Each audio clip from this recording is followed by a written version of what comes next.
আপনি মনে করছেন? সংস্কার তো পরের বিষয়, তাদের যে 31 দফা যে ছিল, যেটির সাথে আমরা একাত্মতা প্রকাশ করে নয়াপল্টনে যেভাবে করে আমরা বন্দুকের নলের সামনে দাঁড়িয়ে রাজপথে যে উত্তাল মিছিল নিয়ে এগিয়ে গিয়েছি, সেই 31 দফায় তো তারা দাবি এখন পর্যন্ত ওইভাবে ফ্রুটফুল ভাবে তারা ওইভাবে করে মাঠ পর্যায়ে তারা কার্যক্রম পরিচালনা করছে না। কিছু কিছু দফা থেকে তারা নিজেরাও সরে এসেছে। এর পাশাপাশি সংস্কারের বিষয়টা, তারা নির্বাচনে যে ইশতেহারে যে সংস্কারের বিষয়টা তারা এগ্রি ছিল, তারা সেটার সাথে সমঝোতা করেছে এবং বলেছে যে হ্যাঁ ঠিক আছে, আমরা যদি ক্ষমতায় আসি তাহলে আমরা এই সংস্কারগুলো করব। জুলাই সনদ স্বাক্ষর করেছে।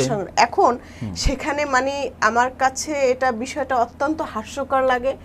আবার আমার কাছে মনে হয় এটা বারবার বলছে এটা বিএনপির বিরুদ্ধে ষড়যন্ত্র মনে হয়, যে সেখানে কিছুই কি ষড়যন্ত্র? তাহলে ক্ষমতা আছে, তাহলে তো গত 17 বছর শেখ হাসিনা একই কথা বলা যায় না যে তার ষড়যন্ত্র করেছে? এছাড়া আমার আসলে এই